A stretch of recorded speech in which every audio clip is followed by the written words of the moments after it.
Oh, I didn't even see the countdown. All I just saw was go. Oh, well, I mean, I can't be expected to control everything. It's a fast countdown too. It's not one number per second. It's ready, set, go. All right. It's showing up on Substack now. All right, so we have a substack. We do. And people.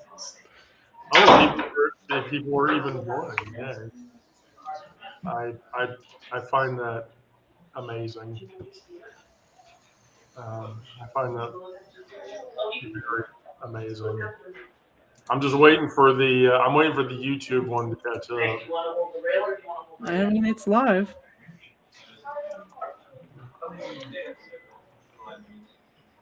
Oh, okay. Well, there we go. Oh, we've got Kryn in the chat on Substack. Yay. Okay, cool. All right. Hello, everybody. Welcome to the Deep Exhale. For this week, we are going to hope Brandon comes into the session because Brandon is a band An integral member.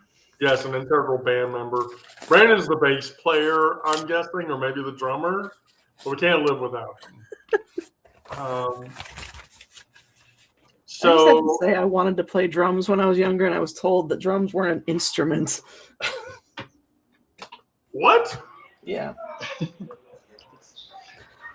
You were told? Say that again. I was told that drums were not an instrument. Drums are not an instrument. That's not an idea that I participate in holding, but how can drums not be an instrument? I mean, oh, we have Frosty McGillicuddy, by the way. Cool. I should point out that in an earlier point of this week, Frosty McGillicuddy indicated that they love my posts because they're uplifting or whatever. So I hope we continue in that trend. Frosty, I appreciate that you came by. So on the Deep Exhale today,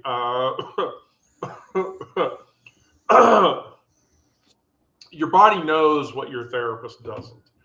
So every bathroom stall, every pronoun correction, every moment that you've made yourself smaller to survive in a room, that isn't all. It isn't about healing like they're whole and you're broken, because they're probably just as broken as you are. It's about honoring testimony to your nervous system to keep things going. And so with that, I will go right into the discussion. And so we've talked about this before. The body keeps score. The body remembers before the mind even understands. So when your chest tightens when someone stands too close, or your jaw clenches at certain vocal tones, or you flinch before you understand why, that's not weakness. That's your nervous system doing exactly whatever trauma it is that you had trained it to do. You catalog threats, you prepare for impact, it keeps you breathing. The body doesn't give a shit about your rational mind explaining that you're safe. You might not be. It remembers when X happened and you had to hold your breath. It remembers when Y happened and people didn't use words in the way that they should. Going to the doctor and it felt like an interrogation.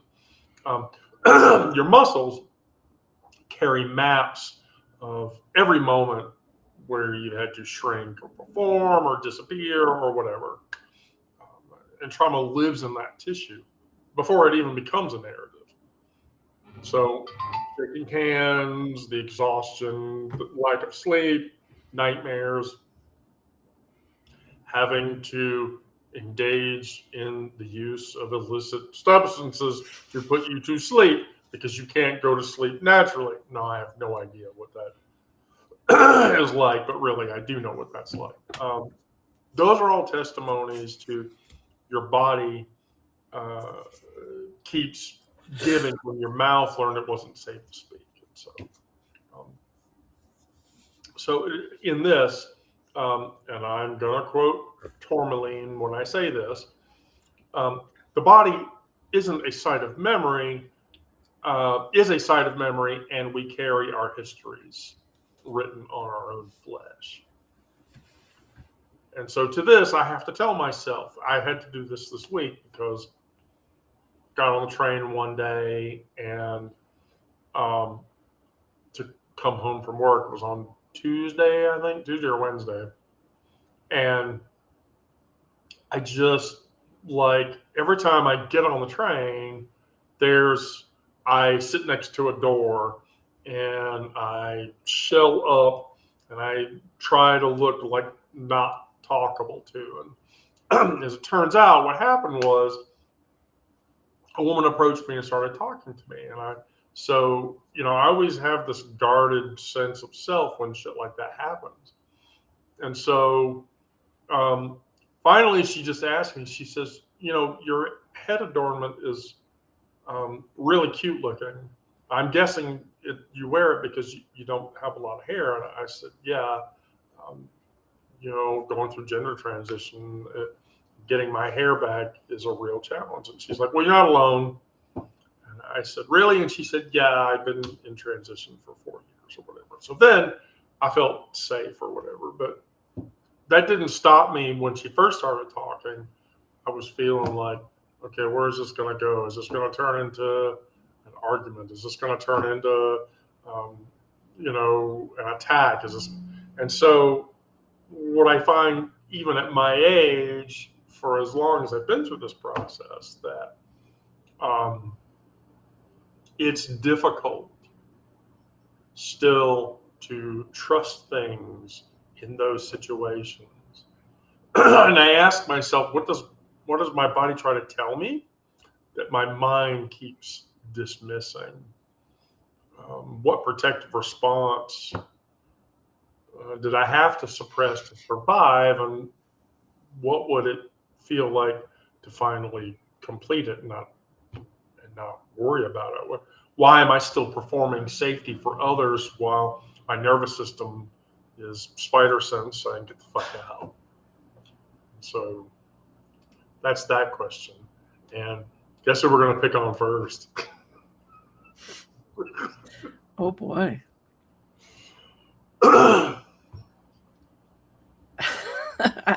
I don't even know how to lead into this, really. Oh, I can tell you exactly. Yeah? You could talk about paternal experiences. Ugh. I feel like I've had enough of those recently.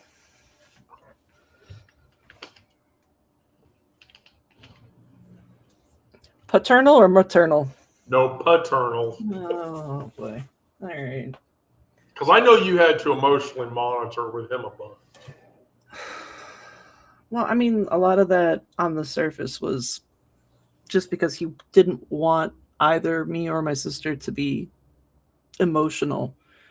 He always wanted us to be logical. Above all else, he wanted us to be able to look at things from a logical standpoint. And that's, something we'd get chastised for if we were reacting to something emotionally. Although I think my child's reaction to him saying that she was behaving like an emotional teenage girl, and Kate turned to him and said, well, I am, so what do you expect?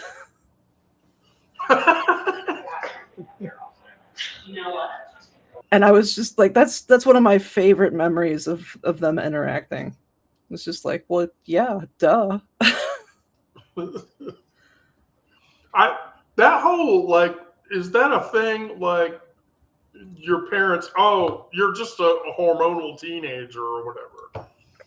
Yeah. I wish someone would say that to me now, because I have the chemical body of a 16-year-old girl. Oh, you're just an emotional teenager. Oh gosh. Yeah, second puberty's hard. Really, how hard?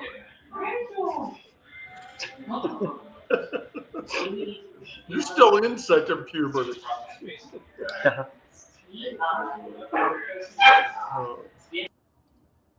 Really though, so you don't feel like you had to emotionally monitor? Who did you more emotionally monitor with more? Your dad or your mom? For me, Ooh, it was my mom. So I mean, that's obvious. I don't know that one was more than the other, because my mother was definitely like, where there definitely had to be some emotional monitoring there. It was more of she was mirroring his opinions. Right. And now that his opinions are a moot point,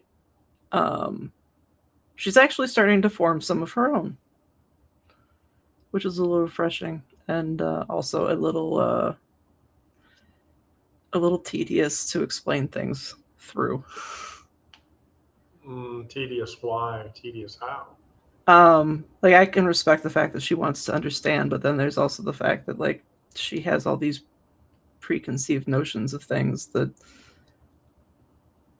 aren't necessarily true in general, or may not be true for me, and there's a lot of assumptions and things that I just would rather not try to explain to her. Because explaining them to her would be too complicated. Too complicated in the way that, like, it just won't ever really make sense to her. Like, me trying to explain to her my idea of intimacy, and that, 75% of intimacy does not involve sex or romance. She doesn't understand that. Wait, so love has to be involved? In her mind, yeah.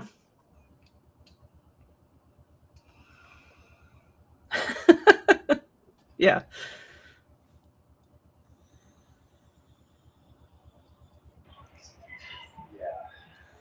Oh, I guess I'm up. Yeah, so You're very soft, by the way, Miranda. oh, I'm sorry.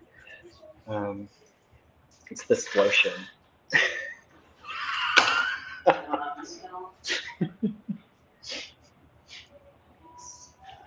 Oh my god, I'm so tickled. Yeah, so like talking about how like the body tracks trauma and stuff. I have had a couple of experiences lately at my local park where I walk my dog of transphobes harassing me. So, approaching me, calling me slurs, and it really,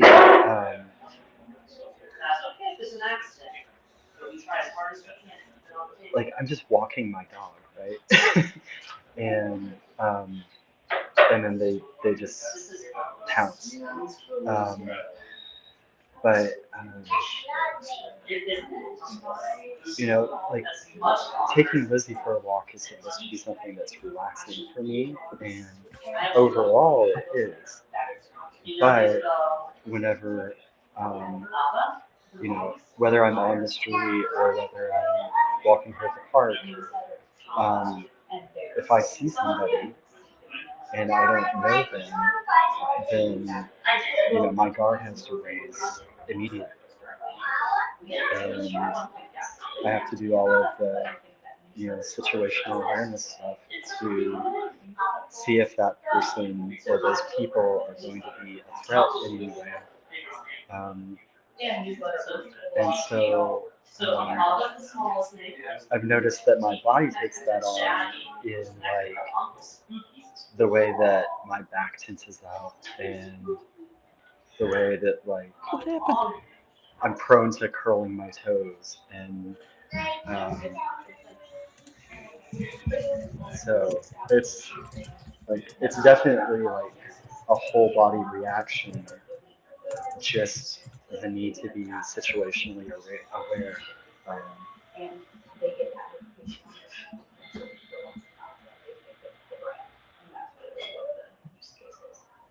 Yeah, I mean, I think you're pretty much right. Me too. I think you're pretty much right. Yeah, Brandon, you're late to the game. I'm an idiot. Sorry. No, there's nothing idiotic about it. Well, maybe. No, but there's not.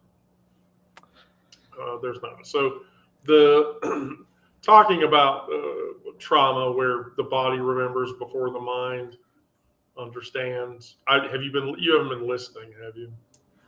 No, I just got home. Oh, from where? Oh, I had to run errands and stuff, but I just completely. He was on a lost. hot date. Oh yeah, yep. I was gonna say that smile when he came in says there's a story. No, there really No, isn't. there has There's to be a story now. just me not paying attention, and that's all. I mean, I just ran errands and stuff, and was out longer than I intended to be, and not paying attention. I was distracted, I guess. Distracted. In my mind. I don't know. The last couple. What? Why are you laughing? No, okay. You said I'm sorry. I wanted to hear the rest. Huh? The last couple of, and then you stopped. Oh, the last couple of days. It's just been like the news and watching a couple of different live videos talking about, all the Minneapolis and ICE, and it's just been like, I don't know. I don't listen to watch a lot of news, and because it just sometimes it really gets to me, and so I try to moderate how much I take in and all that, and the last few days has been a lot. It's been a barrage. With respect to Minneapolis, I have a former stepchild who is a police officer in that region. Oh, yeah. And I literally had a conversation with him where I asked him,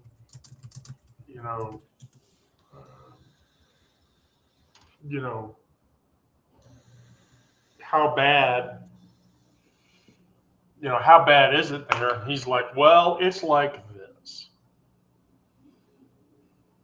And when he told me that, I was like, well, fuck.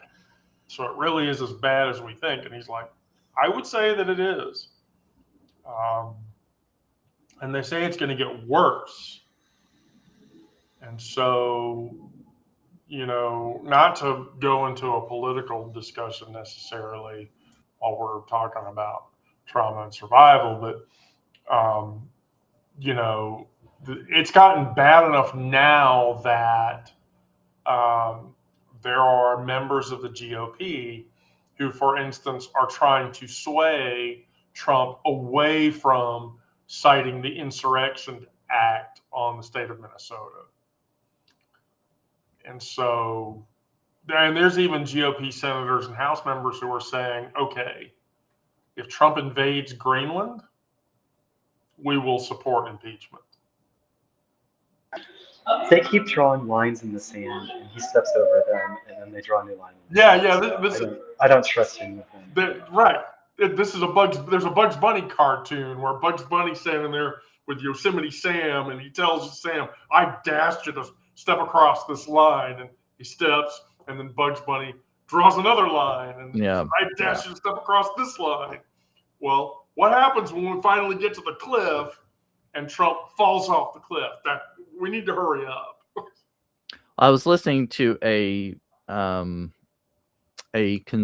conservative news program, and what they were saying is a lot different viewpoint of Minneapolis and what's going on than the what probably is reality.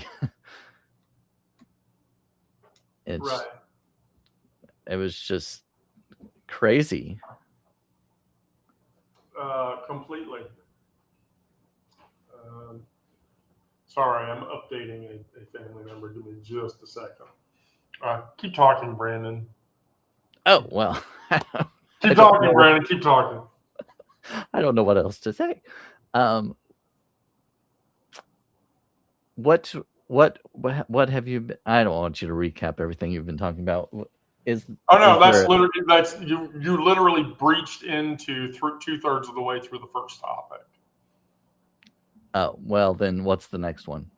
By the way, did you pre-read that? You haven't pre-read the topic, right?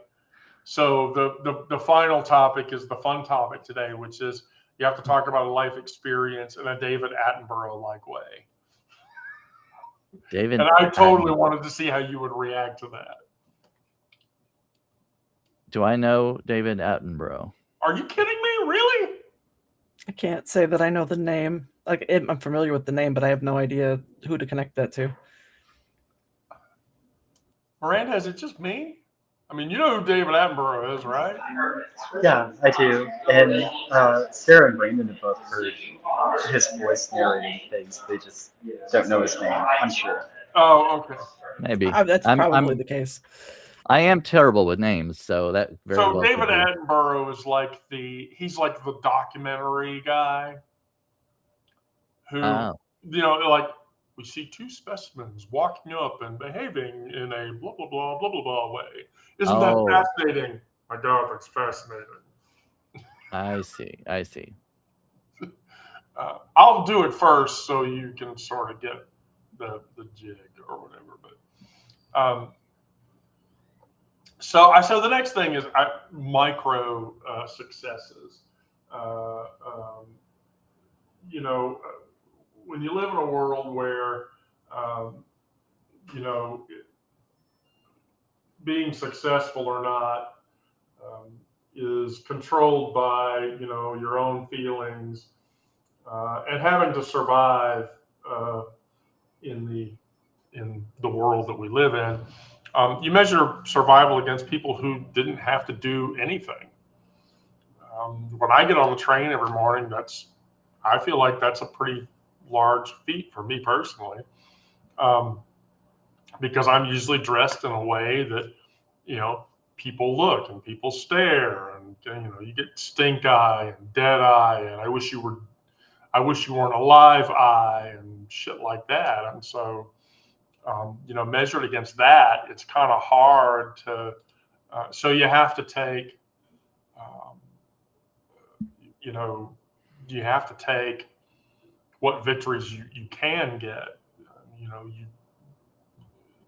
You dismiss getting out of bed as nothing. You wave off. You had to negotiate that visibility. You wave off using your real name as, using your chosen name as basic. You minimize all of the things that you do as bullshit. Those aren't mundane acts. They're daily revolutions against people who are just actively trying to erase us, regardless of our gender or orientation or presentation. Right? Every boundary that you hold is a fortress. But for me personally, I've internalized, their measurement system where only grand gestures count, where suffering doesn't matter unless it's spectacular. Meanwhile, you try building cathedrals from moments that they'll never see because they take them for granted. Somebody that calls you Wendy when they hand you a cup of coffee in a coffee house because you told them that's what your name was. You know, and they'll never actually see that. And I should say, and again, as I do, Audre Lorde, I am deliberate and afraid of nothing. That's the mindset that, you know, we have to have. I mean, you take small victories. You know, every time I keep a victory journal, every time somebody says my boots look cute on the train, or every time a coworker comes up to me and says, you look really good in that dress and you should keep wearing that, or any other positive affirmation that I get. Because when I go over those later, then, you know, my life doesn't feel as complicatedly sad or depressing. You know, as a trans person, that's a hard thing. I'm sure it's no different for anyone else, even Brandon. You know, that's an infrastructure of resistance. And so at week's end, I read them back and I remember those experiences, and then I feel good about it. And it's easier to not be depressed or have anxiety when you have people doing that. And so that's why you know, the question then becomes, what small victory am I dismissing today that actually required enormous strength for me to accomplish?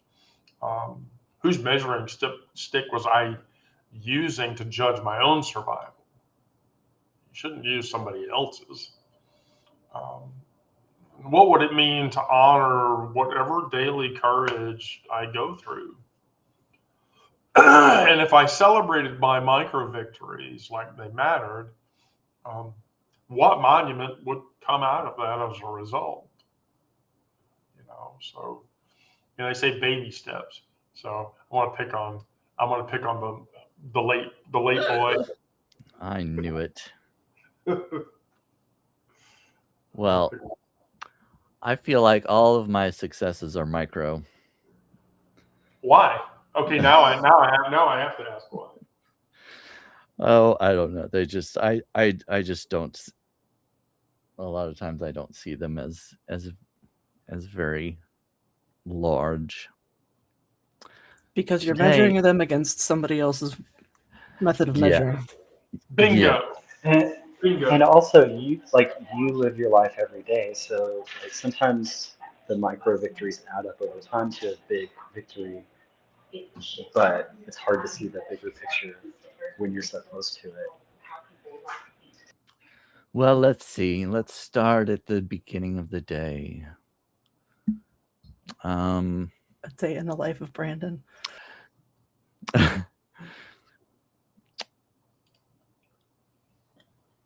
4:30 in the morning, we see a black cat whining and waking the gay man out of his slumber. Wait, you're already going to part 4. We're not there yet. Oh, I thought that was where we were supposed to go. No, that's the end of the lie. Oh, sorry. That was a great narration. I mean, it was absolutely beautiful, Brandon, and I didn't want to stop you because it sounded really nice. Well, I'll try to repeat it, but victories, micro victories, micro successes. Is that what you said? Micro successes. Yeah, I mean.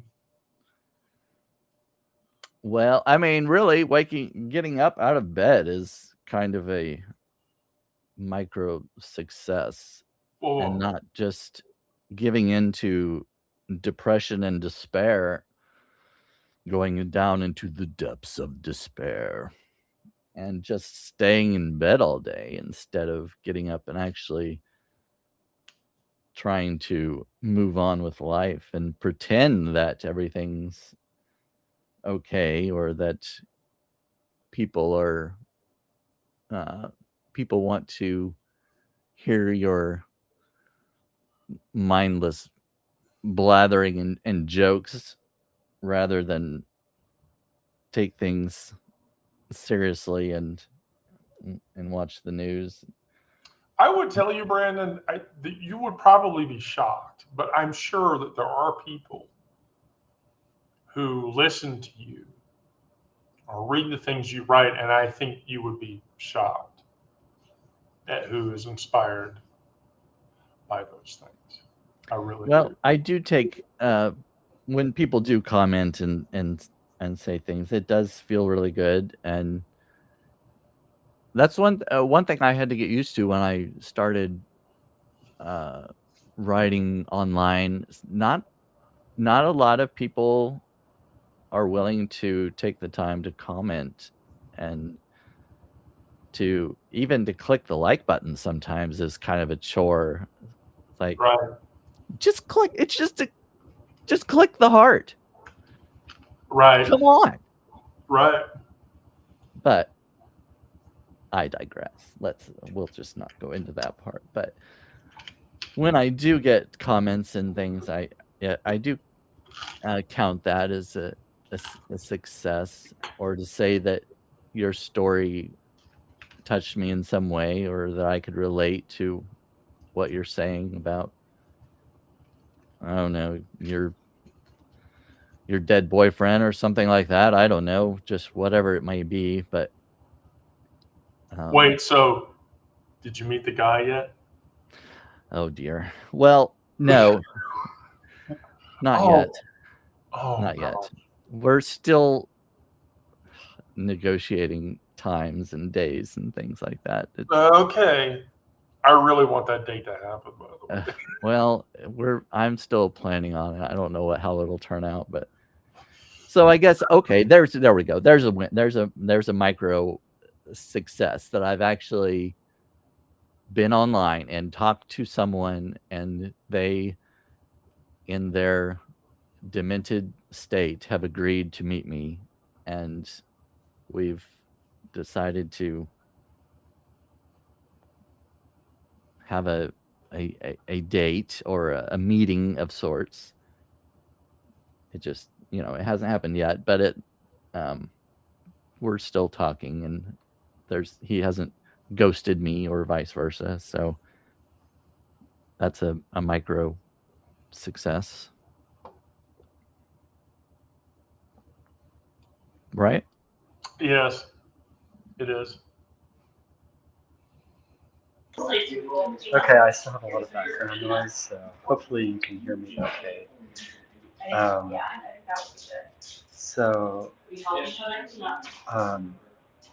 As far as like micro victories go, I was thinking about,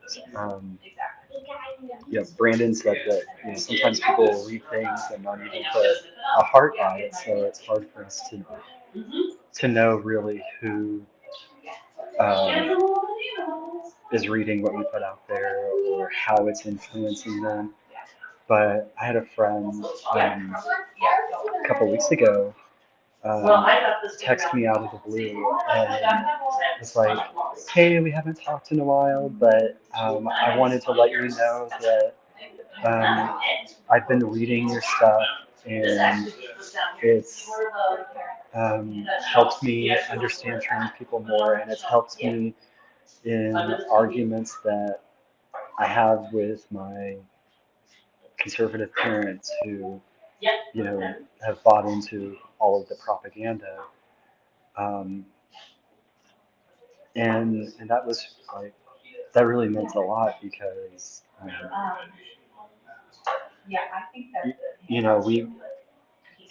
we put stuff out there that is like, here's who we are, and spill our whole souls into the public sphere. And like from a political standpoint, we really need allies to be speaking up and defending us when we're not in the room. But it's hard to know if people are actually doing that, unless they tell you. And so that was really encouraging. for me to hear that from my friend, and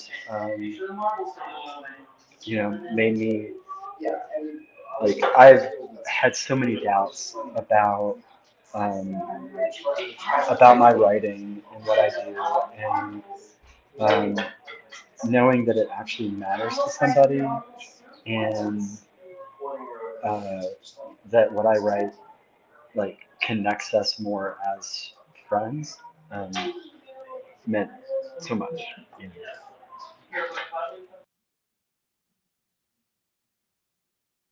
know. I would agree with that. That certainly qualifies.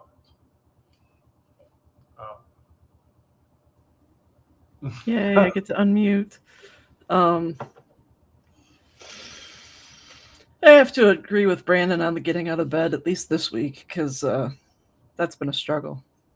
I've never been one to struggle this much getting up in the morning, and I find myself just not even wanting to try getting out of bed. It's not like I said, it's not something I've struggled with before. Usually it's just like, all right, time to get up. Eyes are open. Got to get the feet on the ground. And there's just no desire to do that.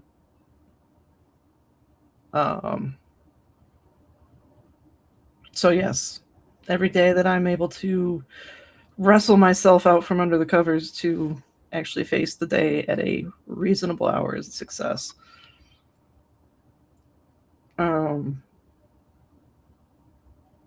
Something that impacted me more than I thought it was going to was back around Thanksgiving. I had sent links to some of my fiction to a coworker because she loves to read. And when I told her that I was writing some dark fiction, she's like, "Ooh, I'm intrigued. Let me know where to find it." I didn't realize that she was going to go and read absolutely everything that I have ever written.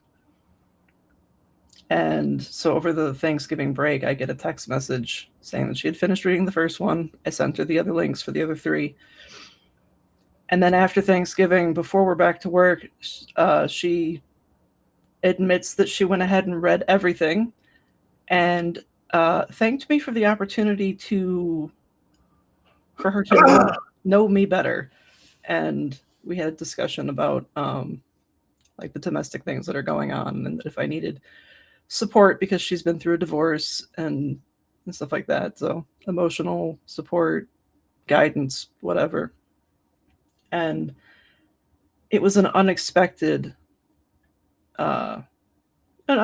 victory, I would say, because most of the people at work don't know anything about what I'm going through internally or externally. So to be unexpectedly seen and it not be negative I'd call that a victory. What are you going through internally or externally? I mean, externally is the divorce. Internally is finding out that I'm queer. So, to put it briefly. But like, other small victories is like, the other day I actually cooked dinner instead of getting takeout. That felt like a significant small victory.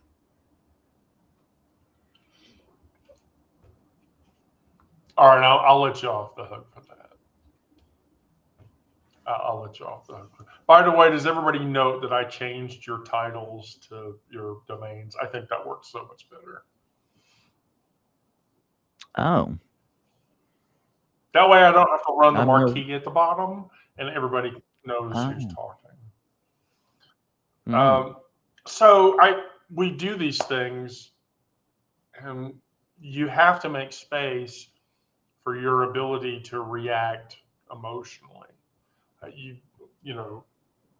Emotion builds up, and if you internalize it enough, like some of us do, you reach a critical point where you're not gonna. It's just I can't contain it anymore. And so you hold it together until you can't. And then you explode or you implode or you disappear into whatever numbing agent is closest. For some of us, that's cannabinoids. For others of us, it's a really tall glass of scotch. And yet for some of us, it's both. But, you've learned that feeling of that full weight of whatever that shit it is that would crack you open. So you just white knuckle through it. White knuckle, squeeze really hard. Your body becomes a pressure cooker and it doesn't have a release valve. You have to have that. And so the steam has nowhere to go when panic hits. As a person who suffers from panic attacks regularly, because my emotional state builds up so much,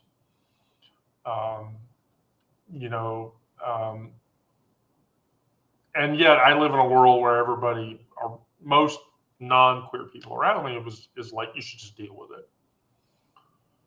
Everyone else isn't navigating daily microaggressions, and systemic erasure, and the exhaustion of translating myself to other people for survival. My nervous system isn't dramatic; it's drowning in the shit. And so you need controlled releases. Caring for myself is not a self-indulgence. It is self-preservation. And that is a sheer act of political warfare. And so you have to find releases that let intensity move through you without harming other individuals or yourself in the same capacity. Screaming in my car, hitting a punching bag, writing letters to myself that I will never send, writing letters to people that I will never send, sobbing in the shower, which I do a lot, where no one can hear or be aware of the fact that I'm crying because I'm in the shower. But you have to create when shit gets unbearable, spaces. You pick up the pen and start fucking around with the pen to make the anxiety go away. Smells and music and, trip as many senses as you can all at once, and that causes the panic to go away because it resets your brain.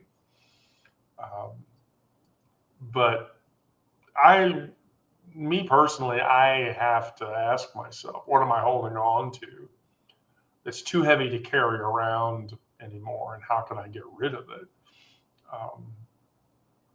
Where could I release pressure in doses instead of waiting for it to just explode and turn into something larger? What would it look like to honor my coping mechanisms as survival tools instead of just failures? It's easy for me to see those things as failures. The reality is they're not. And I then have to ask myself, who taught me that feeling deeply is a weakness? And what do I gain by even believing if that's true or not?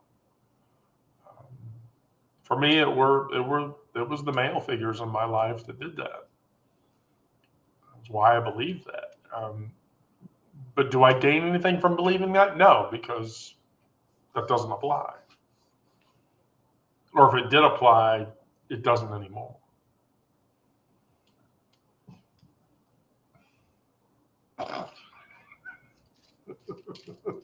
Yay.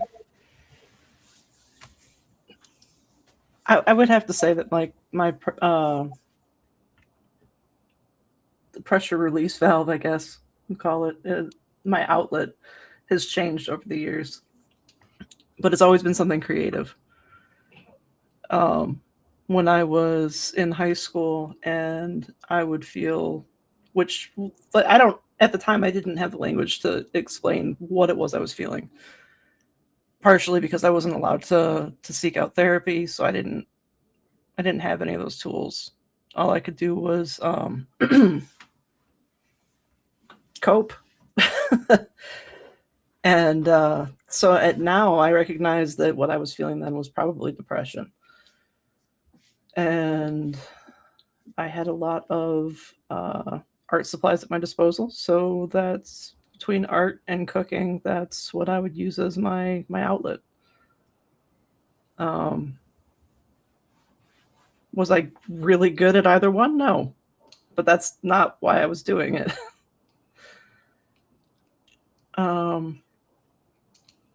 Now I'd say that like the bulk of the things that I've picked up as hobbies have kind of become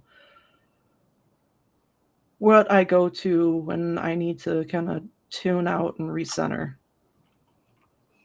And I mean that's, anything from the mad scientist stuff to, the gardening.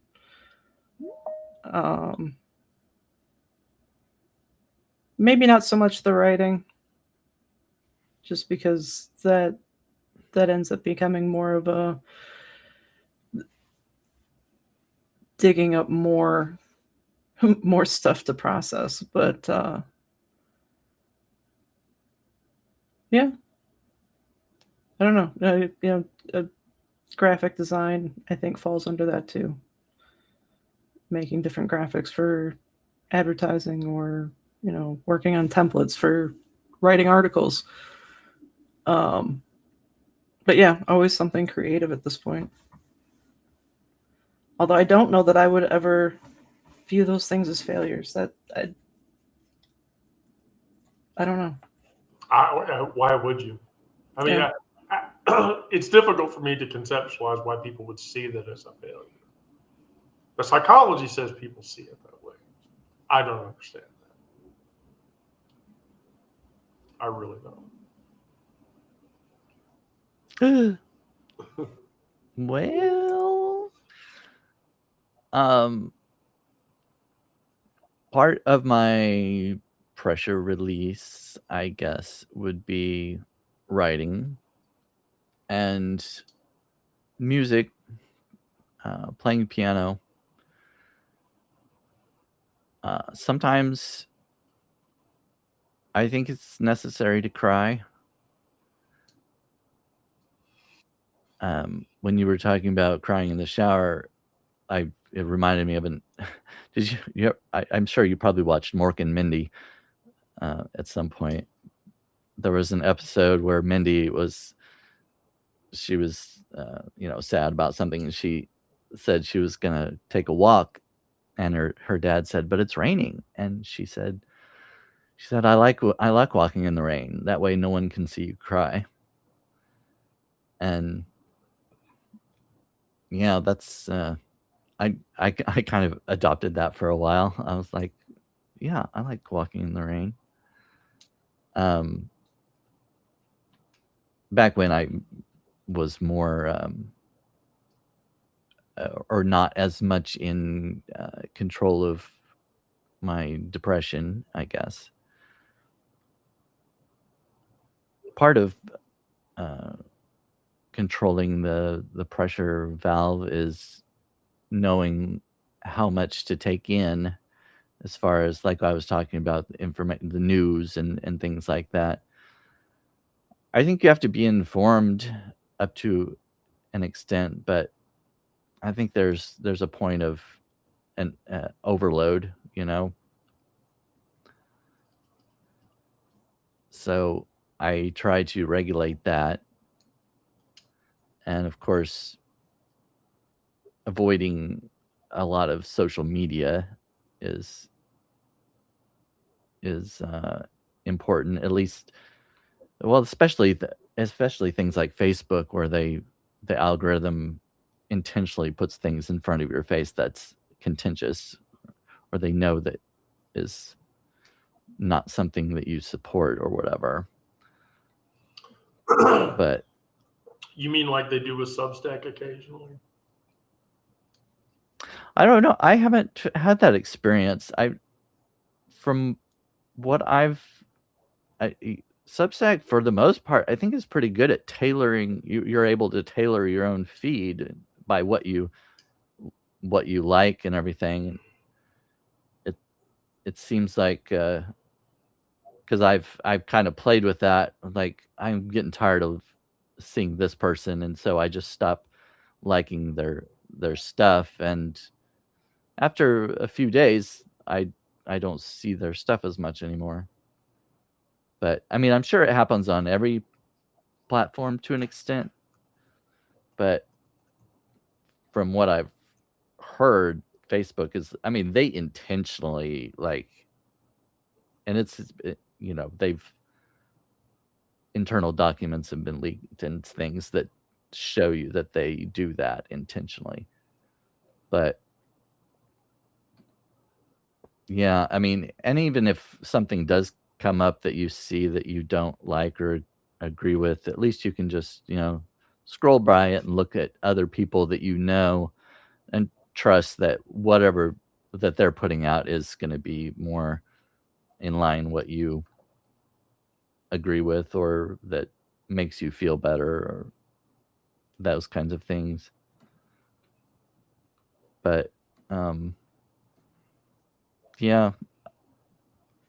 Oh, and well, hanging out with friends, I think, is a big help also. Getting drunk and high with your friend on the weekend is helpful sometimes. Just kind of let loose a bit. Getting drunk and high with somebody that you. Well, either or, both, whatever. Whatever floats your boat. Yeah, I love an and/or. Yeah.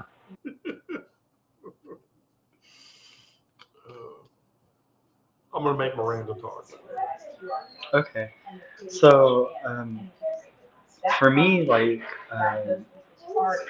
my coping mechanisms have changed drastically as I progressed through my transition. Because growing up, like, what was shown to me as the ideal boy, the ideal man, was a certain type of stoicness calling itself strength, and physical domination being very important to identity. So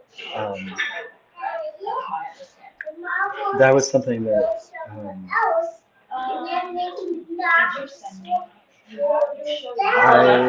I poured myself into sports to kind of meet those goals that I inherited. So much so that I ended up tearing up my knees playing tennis as a teenager and having 3 knee surgeries before I was 21. But there was always the do more, work harder, train harder, prove yourself on the court, prove yourself on the field. And so I've really focused on moving from that sort of prove yourself externally idea and prove yourself by what expectations are of you, and trying to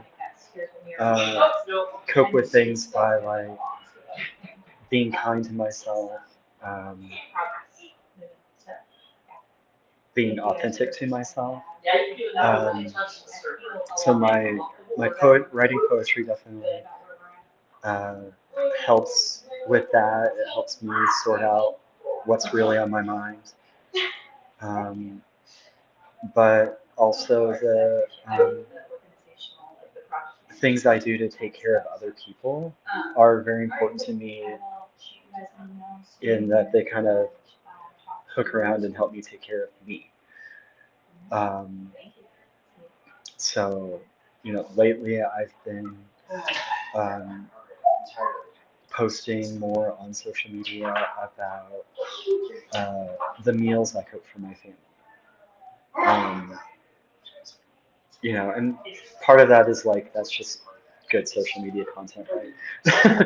But, for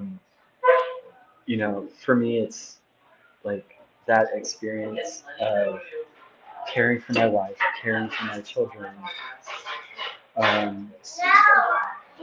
showing them what care looks like from me helps me take care of me, care for me, think positively about myself.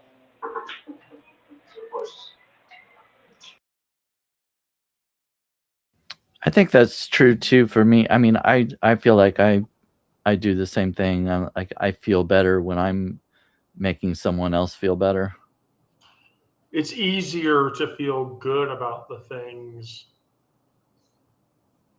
that you're dealing with when you can,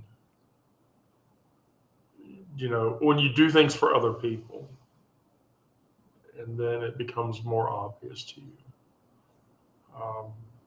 Early in my transition, I loved cooking a lot, and I used cooking to cope with my stress and my panic. And so I made a bunch of food, and then I realized I couldn't eat it all. So I was inviting people over to my house on Saturdays, come to my house and eat free food. And watching people enjoy that was itself a coping mechanism for me personally. So yeah, I would agree.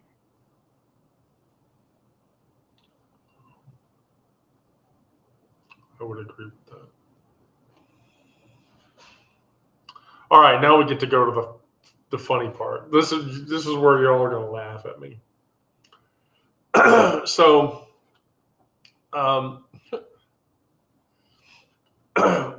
approaching life from a different perspective. Now, right. By the way, I need to put something in the chat for everybody to see this, because there are apparently people that don't know who this is. Not naming names or anything. I might have gone and looked up a video. Oh, I should have thought about that. Because there are people that apparently do not know who David Attenborough is. And I'm sorry, I'm a higher educated person. It's difficult for me to imagine that there's literary people that do not know who he is specifically. But are you saying I'm stupid? Is that what you're saying? No, I didn't say that. So Attenborough was a British broadcaster and nature historian who he had like I don't know how else to say this. He had the Barry White of documentary voices, like on par with, like, how Morgan Freeman like narrates something and it's like, oh my God, that's super awesome or whatever. Well, I thought of Morgan Freeman when you were talking about that. Yeah. So you live inside your head and you judge every move, you catastrophize every outcome. You narrate your life, at least I do on occasion, like a prosecutor building a case against myself. And so you shouldn't do that. And so what I find is narrating my internal voice with certain, with certain litmus and diction. So in this case, David Attenborough. And so I will tell a story using David Attenborough-like diction about an experience that I had yesterday. And so this was the exercise is to do it like Attenborough would have done it, not sound like Attenborough, which would be dysphoric to some people in this live, and certainly other people watching. But basically, so here we have two specimens of the modern urban ecosystem engaging what biologists call recognition behavior. The first subject, our trans woman, occupies physical space that the commercial garment industry has systematically failed to accommodate, because that's completely true. Note, the 4X sizing requirement driven entirely by her shoulder width. Her shoulder width. A peculiar evolutionary mismatch between human skeletal structure and capitalism's standardized measurement indicators. The second subject, a lesbian identifying seamstress, initiates conversation. Observe how quickly they bypass the typical mammalian stranger danger protocols. Both have developed highly attuned recognition systems for others who navigate similar marginal territories. The conversation begins, hands gesturing about fabric.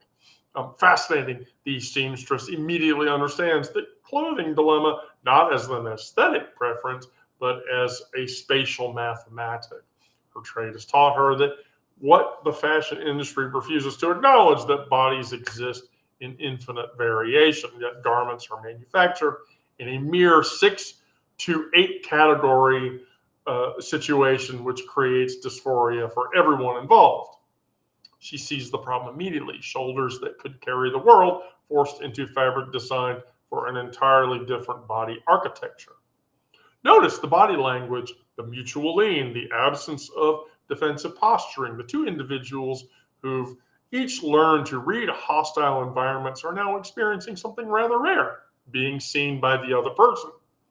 The lesbian woman's hands demonstrate seam placement. Our trans subject shoulders visibly relax by approximately 15 degrees while having this experience. The chance encounter will last perhaps 4 more stops along the train, but observe how quickly trust establishes itself when recognition, mutual recognition, occurs. There's no peacocking. There's no territorial display. There's no urinating in a circle on the floor. Simply two humans who understand that the world was not designed with their measurements in mind, and finding momentary asylum in a conversation, really. And really what it was I ran into a seamstress on the train who was talking about, you look like you poured yourself into that dress and you shouldn't do that. And I'm a seamstress and I'm trans friendly and queer friendly, and here's my card. Oh, there. I can't follow that.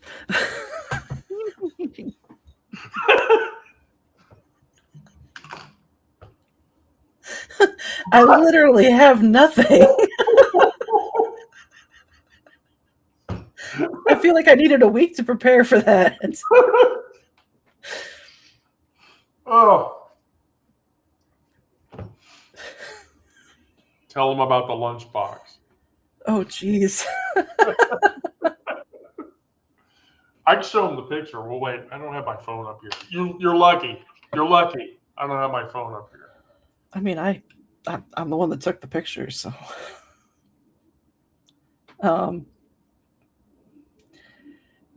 I still don't think I can do this in the right style, or find where my pictures actually are. What the heck? All right, my phone's malfunctioning.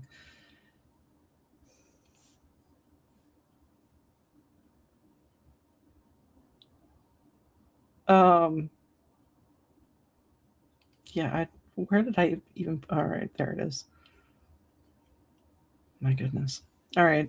I don't know if I'm mirrored or not. I think I am. How do I fix that? Hold on. So while I was at work, my buddy Kyle went to go get his lunch. And he comes back and he's carrying this cute little white lunchbox. Not something I expected him to be carrying. He sits it down on his desk, and in large print red letters, it says human organ for transplant.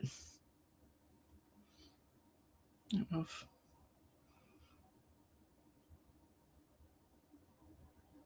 I'm totally buying that lunchbox.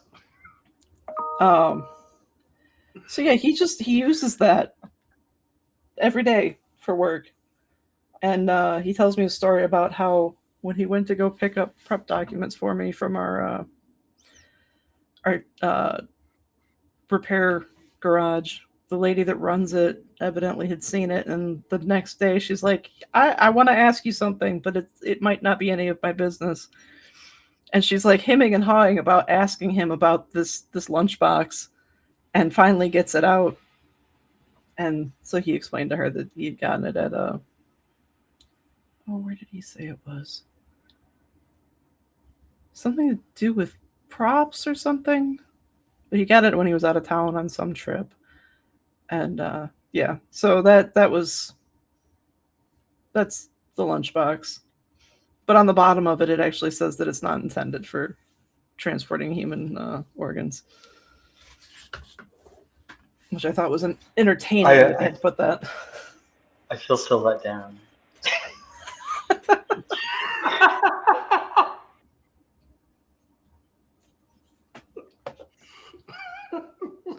I mean, I've got a sign on my wall that says organ donations accepted here.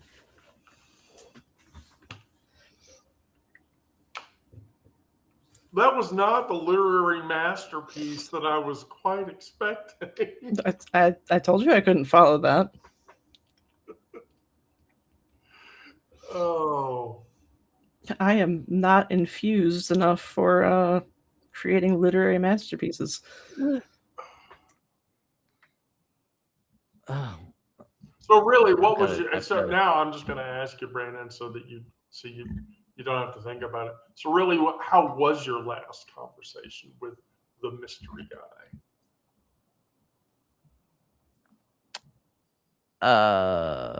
It was fine. We had talked about meeting last week, and it didn't work out, and then, well, we've just gone back and forth about different times and stuff, because he lives farther away, and so we kind of have to meet in the middle somewhere, and still, it's not just 10 minutes away, so gotta plan my day around that kind of thing. But it'll happen one of these days, sooner rather than later. Oh, try to have confidence. If you're talking to this person still, Yeah. and you haven't been ghosted. By the way, your deep voice sounds really sexy. I'm I'm gearing up for my documentary. Yes. Okay. Well, there you go. So, please continue.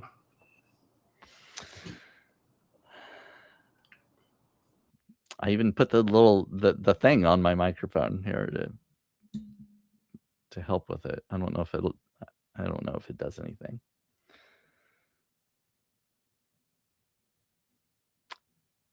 Here we see the quintessential gay man in his natural habitat, in peaceful slumber. His homosexuality or gayness is prominently displayed by the satin eye mask he dons upon his sensitive pupils. His beauty sleep is rudely interrupted, disturbed at the ungodly hour of 5 o'clock in the morning by the whiniest kitten you have ever seen. The cat requires sustenance. He cannot wait until most humans get up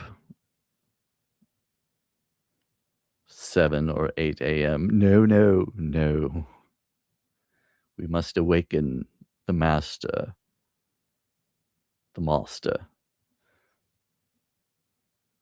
At 5 a.m., the gay man stumbles out of bed, rips off the satin eye mask, blindly groping for his robe. As he stumbles into the kitchen, he opens the door for his other cat, who is waiting to be let in. He stubs his toe, lets out an expletive before going to the refrigerator to get the can of cat food.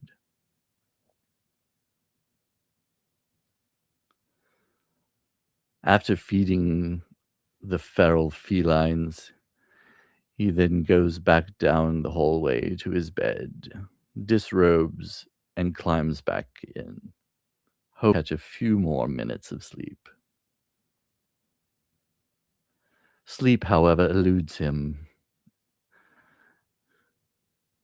and so he tosses and turns and finally gets up and makes his morning coffee. The coffee does not come soon enough. He checks his phone and sees dozens of notifications, but cannot read through his blurry eyes. He pours his coffee and sits down in front of his computer and begins his day, as he does every other day. The monotony boring into his soul.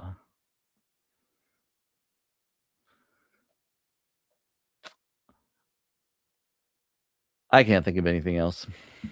That's pretty much the way my day goes. Okay, who here agrees that Brandon should just do voice work? Brandon needs to read some of Lisa's Happy Bunny stuff.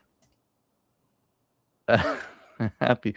I think I've heard her read one of those in one of her lives before. Oh my. I do voiceovers for my own articles at least, but not in that style. See, I'm lazy that way. I won't do it because I hate my voice. But the Beehive provides like 26 voices that will do the audio podcast broad voiceovers automatically. And so, like, I pick weirdly.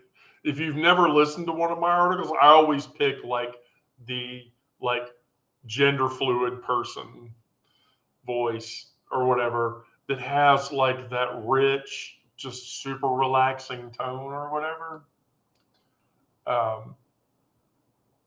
So we're over the hour, so Miranda, you don't have to do it if you don't want to.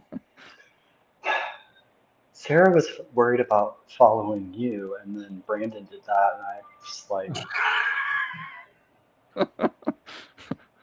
no, not fair. I promise the Mondays point 4 topic will be much more interesting. I'm just going to tell you, I thought about making everybody do a Robin Williams stand-up bit about a random. Yeah, but what I need to do is find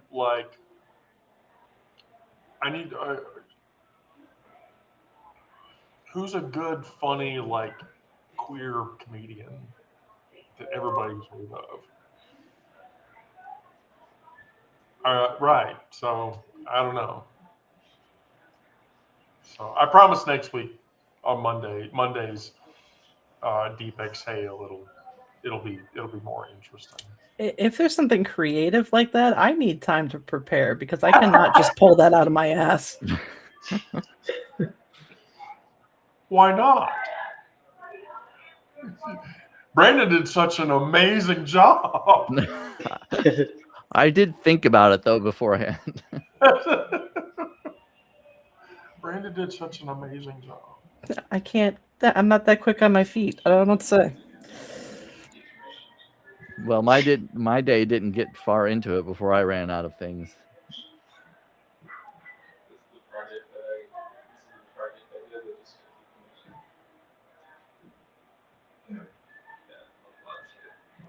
Wendy gave us the finger.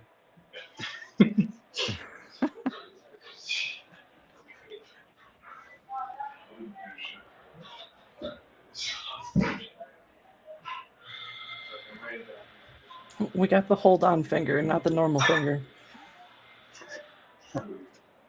There we go. There we There's go. The day's not complete. I literally, there's a fucking outage happening at work that I'm not included in, by the way. And I don't want to be, but people are asking me questions. I'm like, fine, okay, here, throw this switch, hit this lever. Yeah, they're trying to loop you in. Yeah, I'm trying to. So in closing, I'll just say this: in the calculus of survival, all of this stuff serves a critical function. The subject that will carry this interaction forward, proof that comprehension exists somewhere in that noise. So a seamstress on the train, or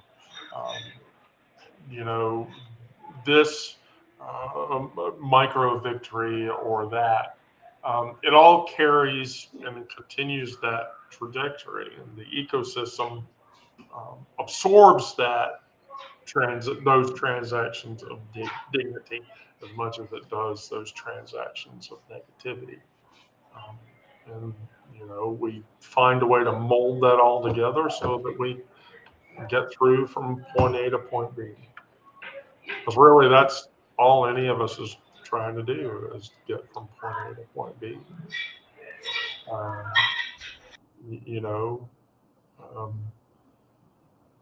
Yeah. Does anybody have anything else? Whew. I'm still a little hot and sweaty from Brandon's talk.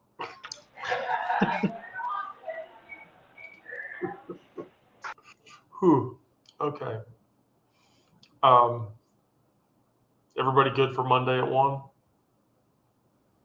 Oh yeah, I'm not even going into work on Monday. Oh, right, because I forgot about that. It's Dr. King's. I mean, I still have to work. I'm just not going into the office. Well, maybe Trump will implode on himself over the weekend and things will get better. Yes, Brandon, we need to just hire you to be like the narrative voice for every person, and you'll make millions of dollars. Oh, I don't know about that. Yeah. Julie says Brandon can narrate my life anytime. Yeah, that's right, Brandon. You can narrate. Oh, I don't have the Substack chat up. I don't even know what's going on there.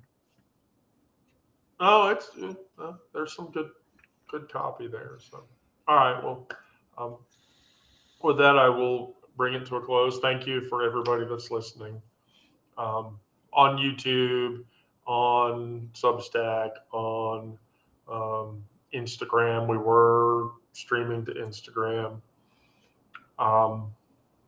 Although not many people watch the Instagram stream, but oh well, whatever.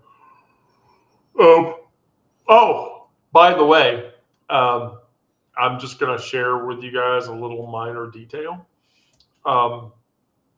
Blue Sky is going to start a streaming service. So that you can start proctoring streaming services through Blue Sky and doing notifications and shit.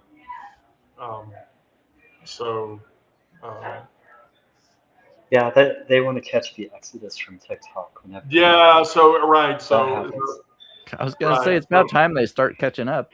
Yeah, so Blue Sky is starting to drift into Substack. And I'm gonna be honest with you, if they go into Substack space, and I could get live status notifications from Blue Sky, I won't broadcast on Substack anymore. Mainly because, for whatever reason, I have 10,000 followers on Blue Sky. I don't know how the fuck that happened, but it did happen. I have a crazy number of followers on Blue Sky. So, whenever I post shit there, I always have some positive interaction. I have tens of followers on Blue Sky. Same here. So what I need to do is I just need to make a starter pack for all 10,000 of my followers, and then just give that to everybody, and you can have 10,000 followers too. I can confidently say I have 0 followers on Blue Sky because I don't have an account. Maybe you should. It's not a toxic wasteland like Twitter is or whatever. Yet. No, I don't. People say that. I don't think it'll. I don't think Blue Sky will ever go into a toxic waste dump like Twitter has. Because when Nazis register accounts there, they don't last very long. They usually get like group blocked and then or whatever. So Blue Sky. Yeah, the blocking functions on Blue Sky and the ability to do like block lists helps a lot. Yeah, it clearly does. Clearly it does. So, all right. Well, thank you for everybody that watched. We'll see you again on Monday at 1:00. I may do a midday on Sunday. We'll just kind of see how that works and how that works out. But if I don't, we'll be back here on Monday at 1. Please, everybody, have a good weekend. Do good things. Miranda, Sarah, Brandon, I love you all. Thank you for participating. Love you. So, goodbye, everybody. Be safe out there. Bye.